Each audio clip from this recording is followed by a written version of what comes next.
Everybody, it's very good to be here. Thanks very much, Conrad. A couple of weeks ago, I was asked to write an article for The Conversation about Oxford Street. And Oxford Street, the reason for doing that was because there was a big proposal out for consultation at the moment from the Mayor of London about pedestrianising Oxford Street. And so I started to think about Oxford Street a bit, and I began to wonder, why are we pedestrianising Oxford Street? Actually, what we should be doing is humanising Oxford Street. And it's a rather different issue. Instead of trying to move 500,000 people along it by some means or other, why aren't we actually inviting people to stay there and to linger and to be there, to be much more human? So that caused me to sort of think a bit about what we meant by humanising, and some of the work we've been doing over the past few years is really, that's sort of kind of the essence of what we're doing. So I started wondering about humans, really. So if you think that sort of yellow line, I think it's yellow, is essentially today. And what we're going to think about is cities. So if I want to think of the time when cities began to, it was actually only about 250 years ago, when the Industrial Revolution changed the concept of energy and power of the energy type. Became concentrated because you could bring water and use a water wheel. You could eventually you could have steam, but you had to have that in a place, and therefore you brought people to that place in order to work, and so factories began. And that's sort of kind of when the modern concept of a city began. It was only a couple of hundred years ago. Of course, cities have been around for a lot longer than that. And if you go into places like Uruk, for example, there you have cities about 10,000 years ago. That was created for a very different reason. That was created because there were sort of three different cultures, a sort of farming culture, fishing culture, hunter-gatherer culture, and they all had one core need, which was to drink water. And there was a site of potable water, and they all came together to figure out how they were going to access this site of potable water. And I think it's a really important message for cities, because that was cultures coming together in order to gain a mutual benefit. So they weren't fighting each other off this benefit, they were figuring out how they came together to use it. And that was the sort of rationale for the first cities that became actual cities. And that was 10,000 years ago. Much, much earlier than that, 40-ish thousand years ago, but maybe earlier than that, was when the sort of human species became kind of sort of obvious. And the importance of that point is that the human species has sort of kind of evolved to that point. We are evolved effectively for the savannah. So our vision systems, our hearing systems, our smell systems are designed for an environment a bit like that, where you have big wide horizons, big skies, not very much vertical, and there's some interest in being able to identify an object quite a distance away, and so that you can determine, is it going to eat you, or are you going to eat it? And that's a kind of fundamental decision for that sort of thing. And your hearing system, how your ears work, how your eyes work, is designed to do that. And from 40,000 years ago till now is actually a tiny moment in evolutionary terms. Genetically, we're still there. But we're actually living in something like this. This happens to be New York. We could have a photograph of many places, including London. But the biggest issue there is, instead of that big, wide, broad horizon, you now have tall, narrow space. So you have short distances in terms of where the horizon is, you have very little sky, you have very harsh surfaces which are bouncing sound around. So your super sensitive hearing system, designed to find the crack of a twig by some animal some distance away, is now having to deal with noise coming from all over the place. And we're just simply not designed to do it. So we are immediately in a situation of stress. And I think we should realise that that is actually a fundamental point of where we are. And in order to change genetically, we have to create new generations of changed genes. So that takes a long time. At the moment, we're getting about, in the Western world, we're getting about 3 generations per 100 years, roughly. maybe 4, but at the moment 3, maybe going less. So the chances of actually changing genetically to respond to this in the next 200 years, for example, is 0. In 200 years' time, people are going to be pretty much the same as they are now in that respect. And therefore, when I look at humanising a city, I'm sort of thinking to myself, how are we going to humanise that so that it actually represents what we're actually humanly capable of? And that sets a really, really interesting challenge to think about. So we looked at some cities that have made some radical changes, and I went to a city in Colombia called Medellin. Medellin in 1990 had 15,000 murders in a year.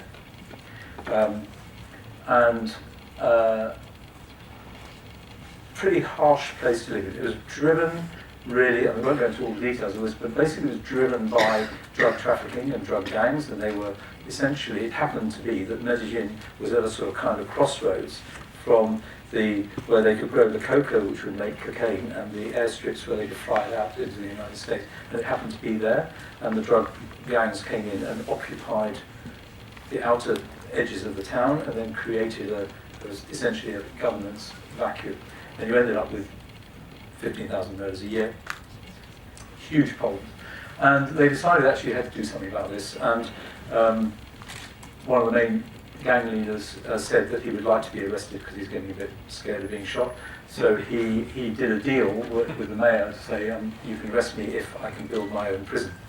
So he built his own prison, and he was duly arrested. And having got him off the street, they then said, what are we going to do with the city? And what they came out with, and what we analysed, what they actually did, although they didn't express it quite like this is how we analysed it. We had 5 principles. And the first one was that you had to have a city where people could trust each other. That if you walk down the street, you don't shoot or get shot. And how do you do that? Well, you have to sort of think about behaviour. You have to think about how people think about each other in the city. So we sort of capture that as calling it a sort of courteous or polite city, that sort of idea. So let's design a city to be polite.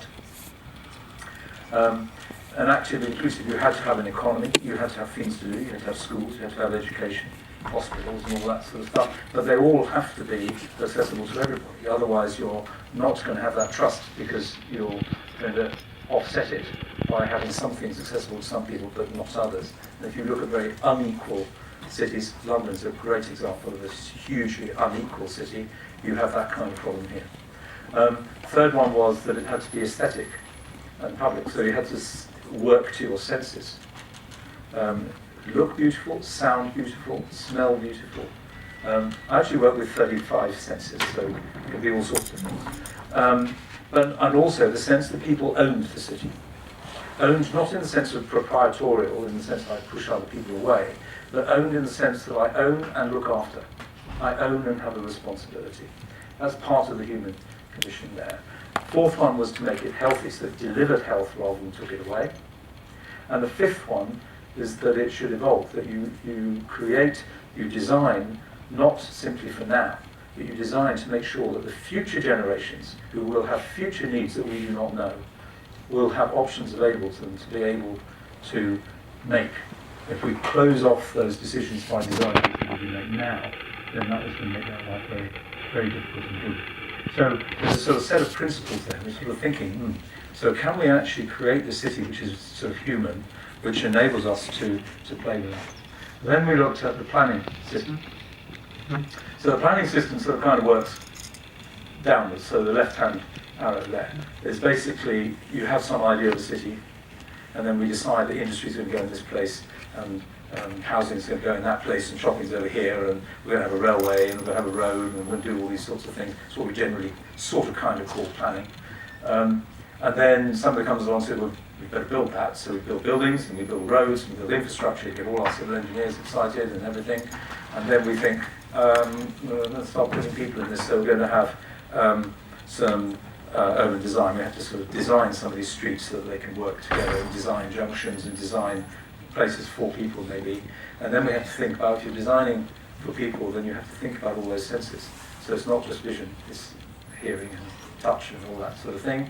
And then how does that all work? Well, that's done by your supercomputer in your brain. So we have to understand how that works, and how does your brain actually bring all those senses together in order to be able to give you a perception of the place in which you're living. And then how does that then turn into the sort of kind of perceptions and feelings that you have for yourself, for your city, and other people there, and the environment, and so on. So by the time you actually get down to the personal feeling, you've gone through a massive number of processes, that each one of which is sort of chipping away at what is left for the person at the end.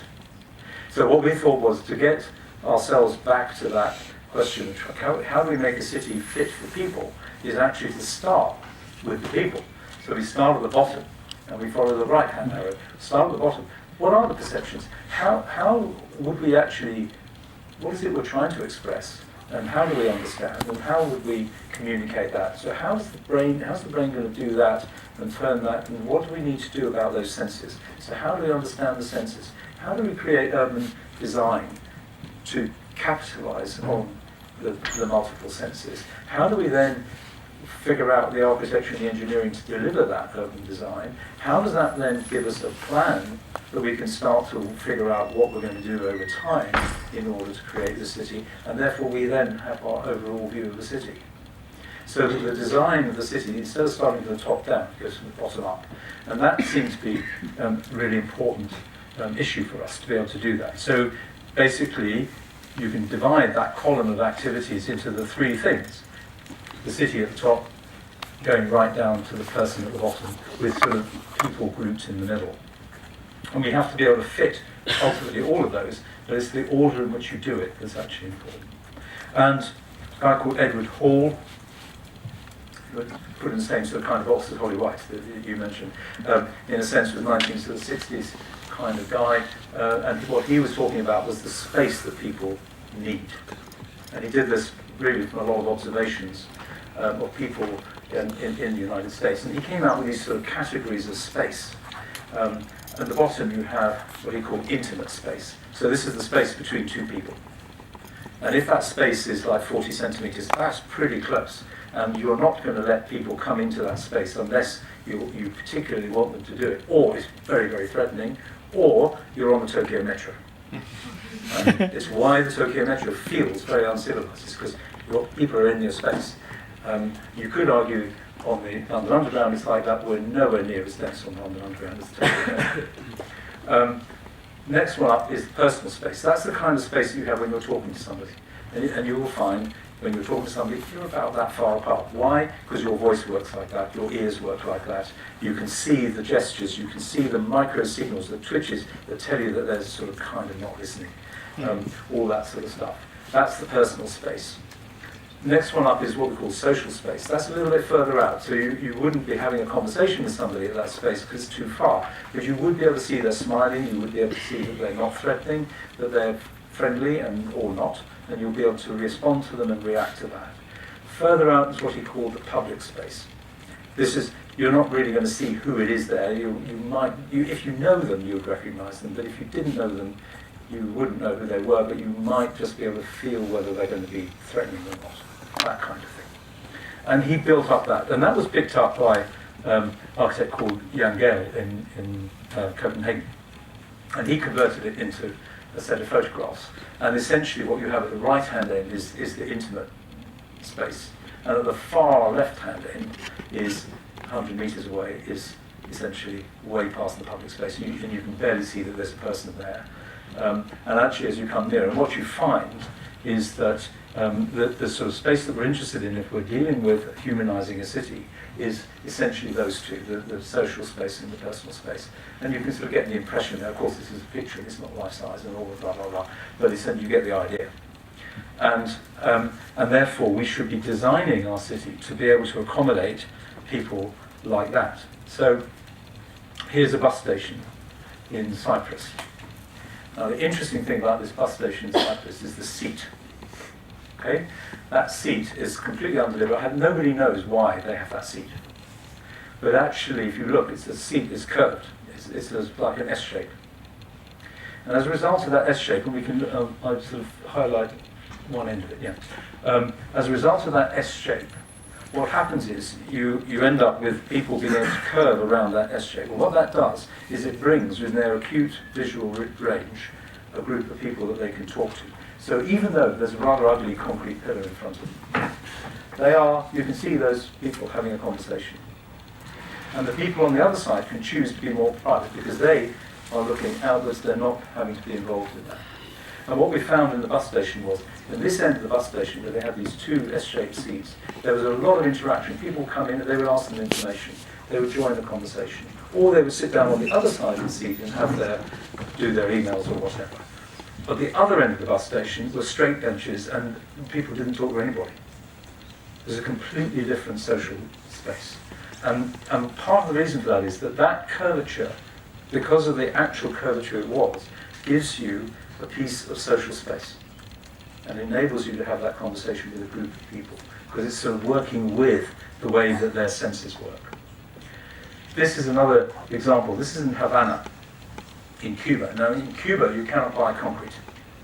So when they wanted to separate the historical city centre, which they were pedestrianising, from the area with traffic, they needed bollards and things to do that.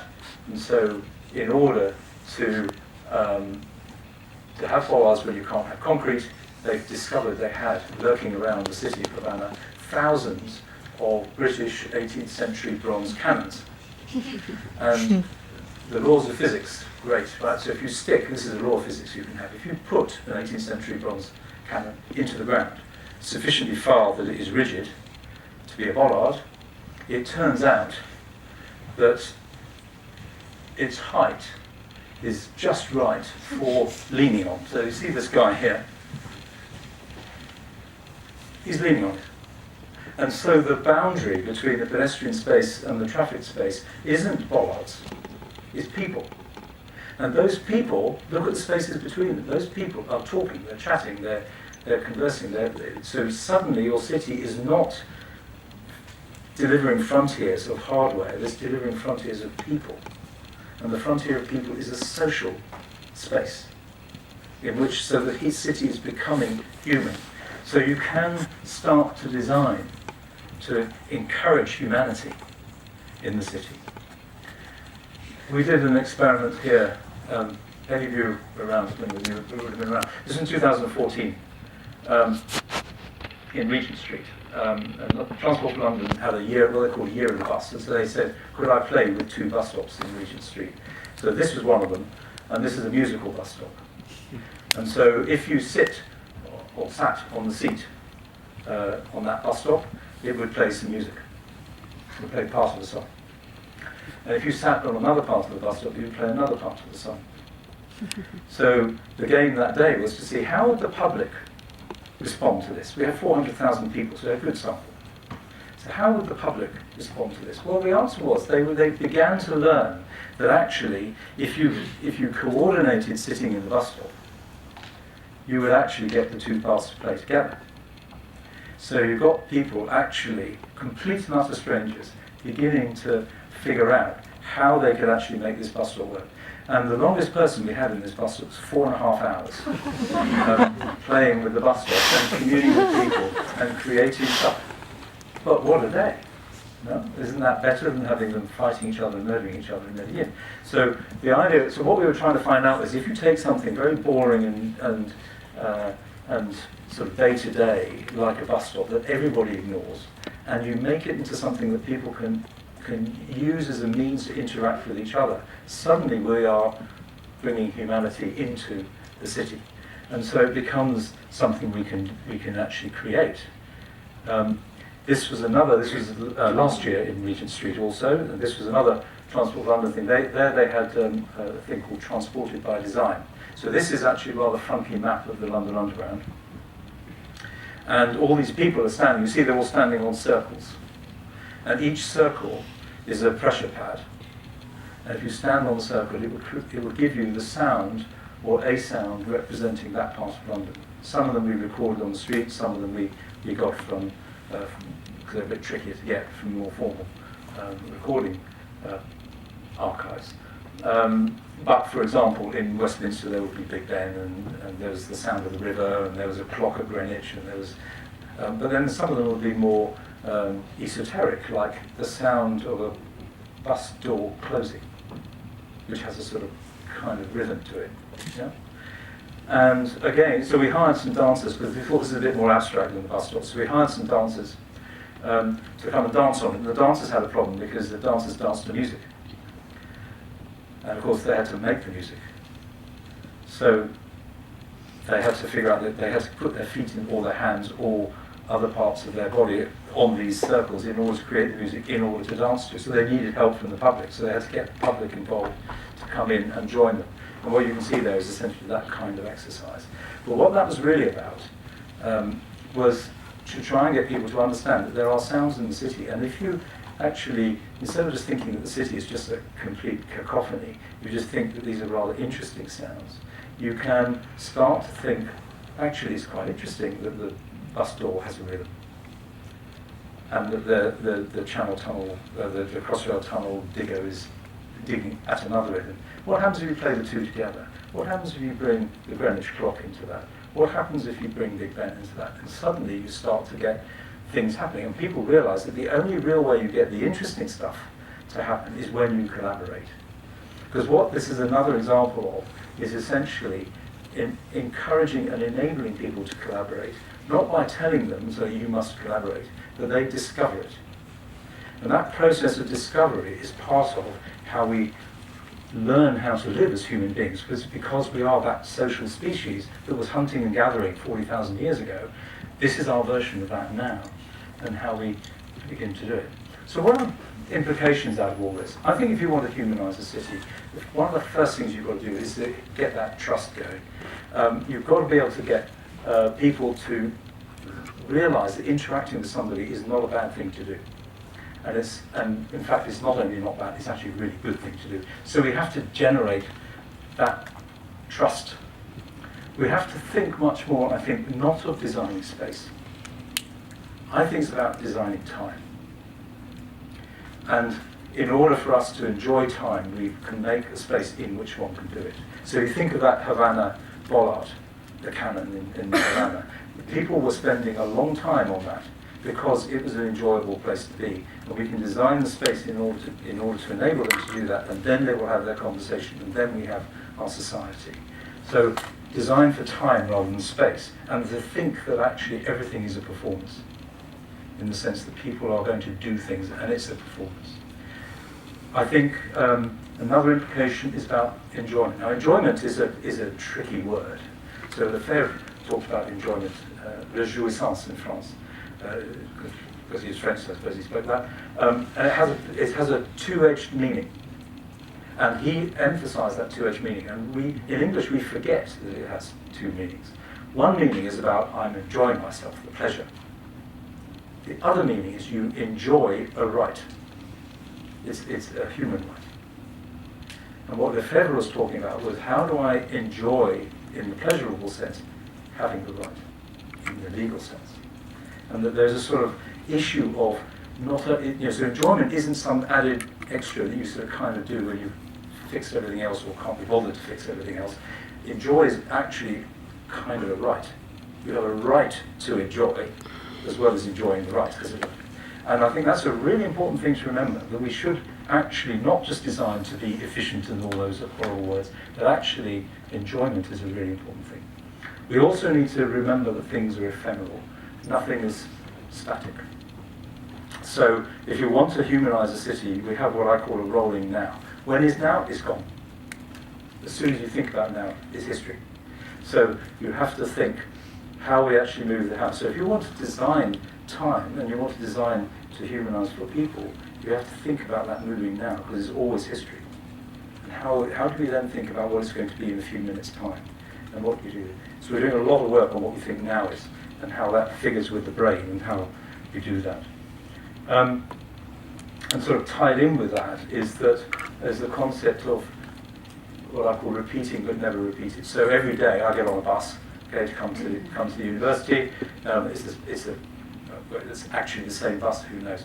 But it's a bus which is very similar to the one that was yesterday. But today, I'm a day older than I was yesterday. I have a whole 24 hours extra experience of life than I had yesterday.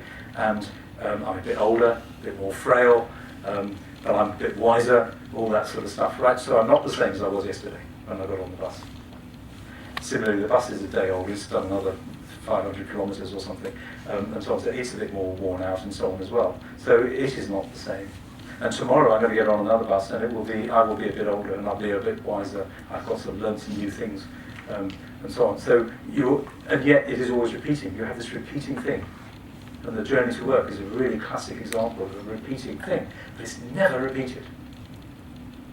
It's never the same. And that sense is where you begin to get that sense of exploration and hunting and gathering that makes the human city.